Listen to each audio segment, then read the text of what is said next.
I was thinking about this the other day, like when I see someone making insanely good jewellery just as a hobby, I catch myself going, you could totally sell this, and then I'm like, wait, why did I say that? They're not even trying to make money off it, but I automatically turn it into, this has value because it can make money. Same thing when I eat someone's homemade food, I'll be like, you could totally charge for this. Like, why is that my default compliment? I'm not saying it's bad or anything, but I realise I keep translating this is amazing into this has market value. Or when instead of just saying I love this or this moved me, I'm turning it into something sellable. And I'm like, that's kind of wild. It's almost like even having a hobby isn't valid unless it can be turned into money. Okay, maybe that sounds dramatic, but still, like, isn't just liking something already enough? Honestly, just liking something is kind of the strongest thing there is. Same with effort too. If you make money from it, it's called hard work, but if you don't, it's just struggling. Like if you study for 6 hours, people go, wow, you're working so hard. But if you play games for 6 hours, no one calls that effort, unless you're making money from it. Then suddenly it's dedication and discipline, right? Even if someone is genuinely trying, chasing something they care about, if it's not making money yet, people go, what are they even doing? And yeah, I get it. People say you should monetize it or make it a side hustle.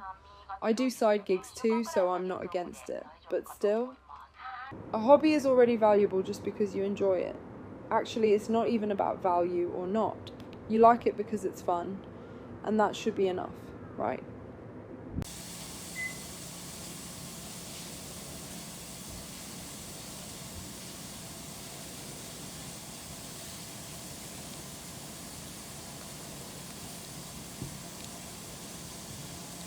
You know how people say like just being alive is already amazing or whatever? I don't know. I'm not even trying to be amazing though. Like why does everything have to be about being great or worthy? Even if someone wins big awards or does something huge and gets all that recognition, there are still people who feel completely alone. Like they're always chasing something, some kind of validation, but the thing they actually need is still missing. I feel like everyone's trying to be strong, or maybe we're just made to think we have to be.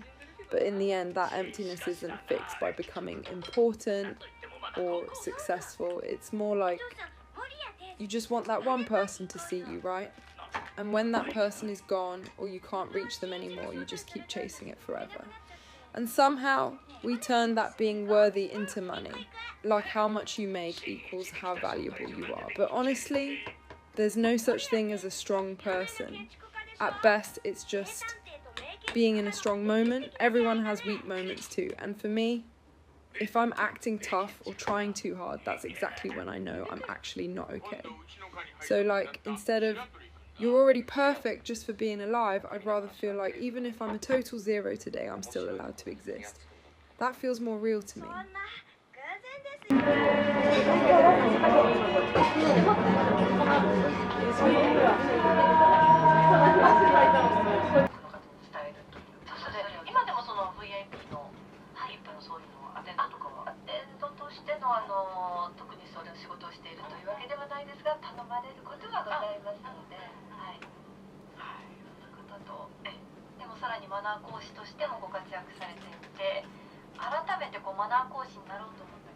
You know what's been bugging me lately? People who are always like, well, logically speaking, I'm like, are you sure about that?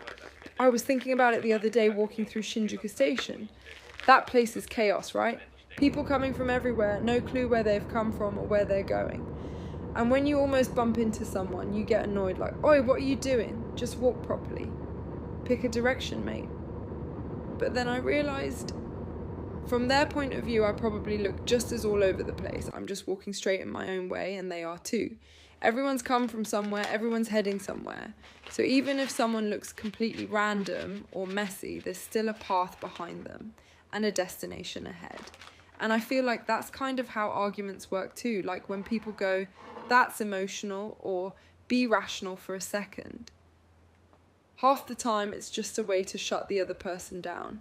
I can't lie, I find people like that exhausting. That's why I try not to talk like that myself, because let's be real, something only looks emotional when it doesn't match your own stance. Even if you don't get someone at all, their behaviour still makes sense to them. You just don't see the whole process that got them there. And sometimes even they don't fully see it themselves, which is kind of wild. And then I start wondering, so where does that urge come from to say, well, obviously this is the correct answer? Is it really logic, or is it more like, you're the weird one, so I must be right? Because honestly, I don't think weird people actually exist. Whether someone's weird or not is always decided by someone else, innit? No one wakes up thinking, yeah, I'm going to be weird today. Most people think they're just being normal, so really it's just that everyone's idea of normal is sitting in a slightly different place. And when someone's position is different from yours, they just look strange. But being normal to yourself basically means you might look weird to someone else. That's it, really. When I run into opinions I don't agree with, am I just trying to avoid it? And instead of dealing with it, I go like, they're just being emotional, so I can tell myself I'm the calm, objective one. Like, am I low-key just using that to justify myself?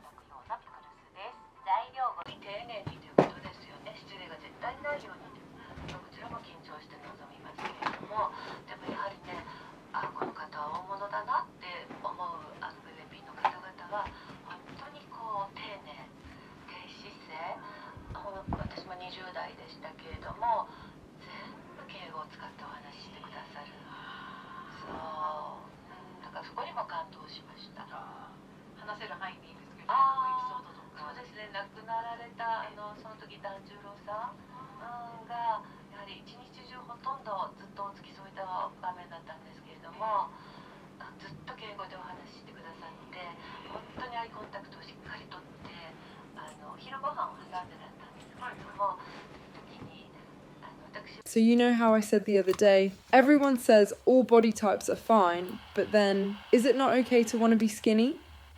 I've been thinking about that a bit more. Like, sometimes when people go out of their way to say things like being fat is just laziness, I can't help but feel like maybe their desire to be skinny isn't just about themselves. Maybe it's also about needing someone else to be below them. Bit harsh maybe, but still. Because if you've believed for a long time that being skinny means you're more accepted, things go better for you, you're somehow doing life right, then your body stops being just your body.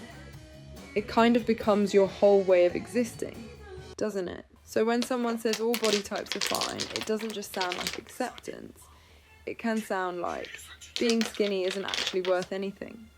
And that hits deeper than it should because it shakes that quiet sense of security, like, if I stay this way, I'm okay, I'm valid. So then, you don't have to be skinny starts to feel less like freedom and more like your identity's being taken away. And I think that's the weird part in it. Because if your sense of worth was even a little bit built on there being someone else you're doing better than, then of course it's going to feel unstable when that comparison disappears. But at the same time, if you actually believe that anybody is fine and you still choose to be skinny, that's a completely different thing. At that point, it's not about value anymore. It's not about being better than anyone. It's just your choice. And maybe that's where it shifts, yeah. Being skinny isn't what gives it meaning. Choosing that body for yourself does. And if you can't get to that place, you'll probably stay stuck in it forever. Always measuring, always comparing, never really free of it.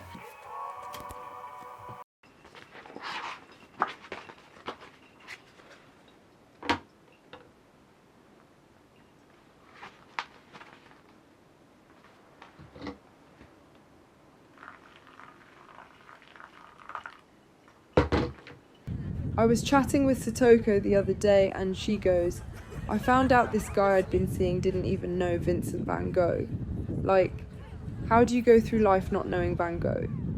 And she said it just put her off straight away, so she stopped seeing him.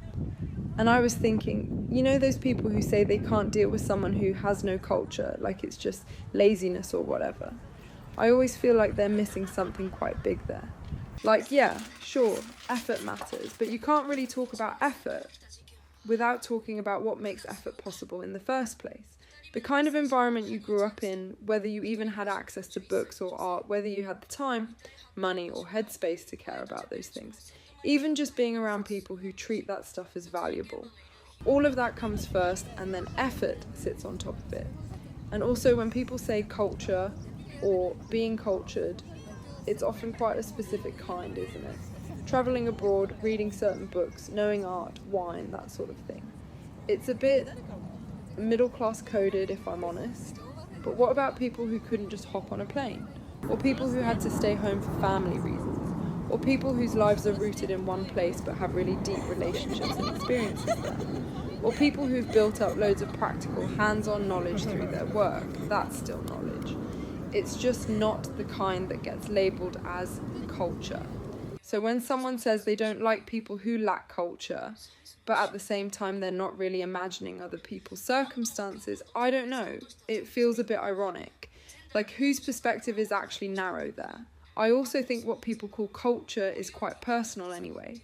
It's basically just the stuff that fits their own sense of what matters. So the moment you start going, this is culture, that isn't, you're already drifting away from what culture actually is, if that makes sense. And to be fair, I'm not outside of that either. Even this whole way of talking about it is still me using my own lens, isn't it? But yeah, if it were me and someone didn't know Van Gogh, I'd probably be surprised for a second, but then I'd just be like, oh, okay. So you can live a whole life without ever coming across him. That's interesting, and I'd be more curious about what their life's actually been like, you know? So with Satoko, I kind of feel like maybe she just didn't like him that much to begin with. And you don't know Van Gogh just became a convenient reason to be like, yeah, I'm done here.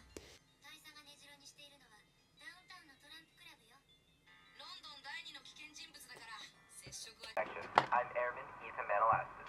Raven's forehead, a civilian spouse in Yokota Air Base, shares her experience with connection through volunteering. We could just start with saying that making friends is really hard, especially as an adult. It's so complicated. Whenever I first got here, that was something that I really personally struggled with, was connecting with other spouses, and I find that volunteering has really helped me expand with connecting to people that my husband doesn't work with. Being able to also contribute to the community made me feel a lot more fulfilled. For the latest updates, make sure to follow your installation's Facebook page and stay tuned to AFN Tokyo the Eagle. That was your Kanto Connection. Thank you for listening. Hey, it's me, Satoko. You know how I said the other day I stopped seeing that guy because he didn't know Vincent van Gogh? I've been thinking about it since, because people always go, oh, that's just snobby. You think people without culture are beneath you. And I don't actually think it's that simple. Like, yeah, I'll admit I kind of lumped a lot of things under the word culture. But what I was reacting to wasn't just the fact that he didn't know Van Gogh. It's more like the scale of the world we're operating on didn't match. And that's just exhausting for me. Because if I mention Van Gogh, I'm not just talking about a name, right? There's all these associations, like the ear story, the whole idea of the tortured artist, how his work gets consumed because it's so famous. And if none of that lands, then I have to explain everything from scratch. And it's not that I think he's stupid or anything. It's just those connections in my head don't have anywhere to go. So when I say I go off someone like that, it's not really about looking down on them for not knowing something. It's more like we don't share the same mental shortcuts, the same way of seeing things. It's a compatibility issue, not a knowledge hierarchy. And honestly, I think when people say they don't like someone uncultured, what they often mean, whether they realize it or not, isn't just the lack of knowledge. It's the attitude towards the unknown. Like, if someone doesn't know something but they're open, curious, willing to engage, fine, that's completely different. But if they don't know and they're closed off, or they get defensive and turn it into something dismissive or even a bit aggressive, that's when it becomes really hard to be around them. So for me, culture is kind of half knowledge, half attitude. But also, let's be real for a second. Saying attitude matters is a bit idealistic, isn't it? In reality, the moment you notice what someone doesn't know, you do start picking up on where they come from. Not knowing Van Gogh, never having traveled, not reading much, those things carry a kind of signal. They hint at someone's environment, their upbringing, the kind of world they've been in. And sometimes you just fuck that and think, oh, we're probably not from the same kind of space. And yeah, I did say, how do you not know Van Gogh? Which was a bit much. It's not like I just memorized him from a textbook. I've actually experienced that stuff. I grew up with easy access to museums, galleries, all of that. Even my friends who lived further out, their families would still take them to science museums and places like that. I never had to think twice about getting to a library, or whether I had the time or space to care about those things. But at the same time, I've seen people who had all those opportunities and just didn't take them. I had classmates at uni, private school, their whole lives. Straight into uni without even doing entrance exams, getting like 200,000 yen a month from their parents, and they just messed about constantly. Spent everything, no savings, no curiosity. Some of the things they'd say in class were honestly embarrassing, just ignorant and a bit insensitive. One of them dropped out, barely got any credits, and just went on to take over his dad's business. I've seen that kind of thing more than once. People who had access to everything but still don't really know anything about the world. And I didn't want to become that. I feel like I took everything that was available to me and actually absorbed it. And when I heard that culture can also mean something like personality formation, it made sense to me. It's part of who I am, my identity, really. That said, I don't actually know what kind of life that guy had. I never asked.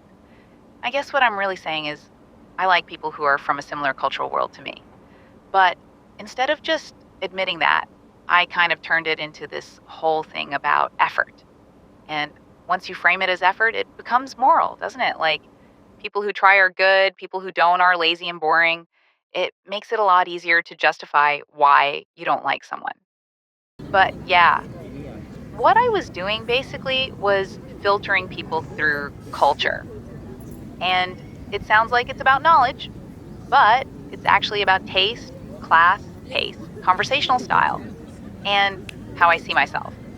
And I'll say this properly, I don't think it's the same thing as saying, I just don't click with this kind of person, versus they're lazy, inferior, and not worth being with. Those are completely different, and I did blur that line a bit. So, yeah, I'll own that. She said something to me the other day, actually, that if someone doesn't know Van Gogh, it just makes her more curious about them. But honestly, I don't care that much about what kind of world he's seeing. I'm just not that interested. I mean, I didn't even like him that much in the first place.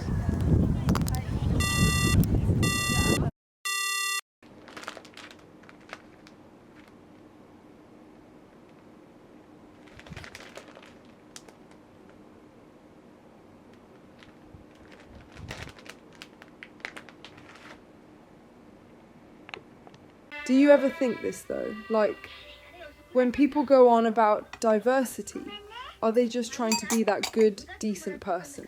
I mean, when you say diversity, isn't there a part of you that just wants to prove you're, I don't know, refined? Isn't that a bit fake? Like, isn't that what hypocrites do? And you see it, right? Some cultured people, they don't actually want to help the marginalised. They just want to be the kind of person who understands them. Because that raises their own social value. Back in the day, cultural capital was stuff like wine, art, classical music, books.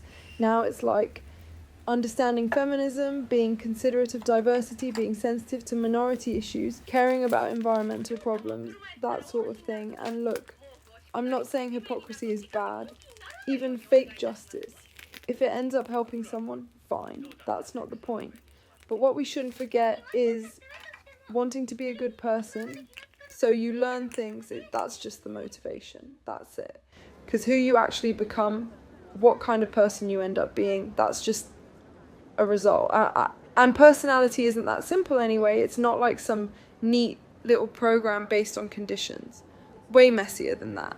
I mean, I know you, Satoko, you only help people when others are watching, don't you? And the things you have, your popularity, your looks, your background, your social status, you wouldn't give those up just to be right. And that's normal, by the way. Most people wouldn't. You might choose justice when it's visible, when it's socially rewarded, when people can see you doing the right thing. But when no one's watching, when all you get is loss, no credit, most people won't step in. And sure, sometimes sympathy pushes you to learn about structural inequality, about discrimination, how these things even happen. That can be a starting point. But staying in that place, just sympathy, that weird sense of pity, like I'm the one saving these unfortunate lesser people. As long as that's there, you're not really stepping outside your comfort zone for them. You're doing it for yourself, for being a good person. At the end of the day, both you and I, we don't want to be excluded like the people we call marginalized, do we? So we stay on the safe side as someone cultured, someone understanding, so we don't get pushed out. Wanting to be a good person is just the entry point. That's all it is. And you have to keep asking yourself, is this actually for them? Or am I just protecting my own image of being good? Like, really? Has it actually made you more capable of imagining other people's lives? Have you really looked at your own privilege? Would you still act the same if it cost you something? Because if not, then all that culture isn't shaping your character. It's just decoration, making you look like a good person. I'm not saying hypocrisy is the problem. It's pretending it's not hypocrisy. Have you ever even questioned whether your sense of justice is just self-preservation?